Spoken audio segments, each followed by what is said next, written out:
Can you imagine a moment when time seems to stand still, when you find yourself in the presence of two individuals who have etched their names in the annals of history?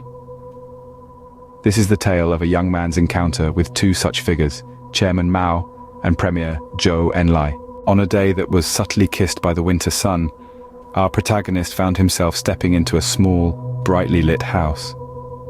An orchid and a butterfly orchid in full bloom graced the window, their simple elegance a stark contrast to the monumental meeting about to occur. The chairman was reclining on a couch by the window, a freshly brewed pot of tea nearby, its fragrance permeating the room. Premier Zhou, on the other hand, was engrossed in documents, his glasses perched on his nose.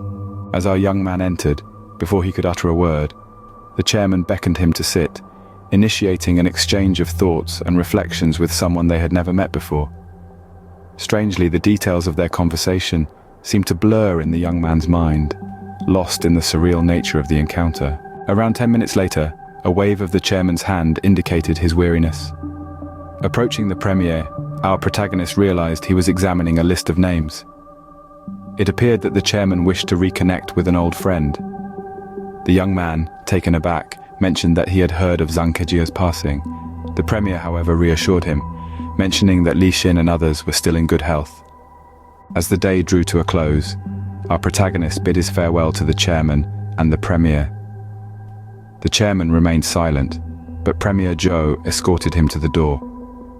On a small table nearby, the premier took out 2 lollipops and handed them to the young man, a small token for the children waiting at home. The young man, touched by this gesture, assured the premier that life outside had improved, and they could now find such treats too.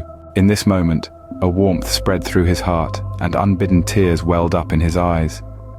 His dream had been lived, and the fever of anticipation had subsided. This tale, a simple encounter between a young man and 2 elders, is a testament to the power of human connection.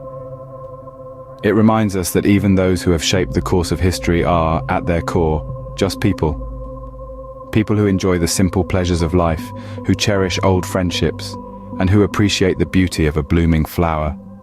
It is a poignant reflection on the intersection of the ordinary and the extraordinary, a moment frozen in time that will forever remain etched in the heart of a young man.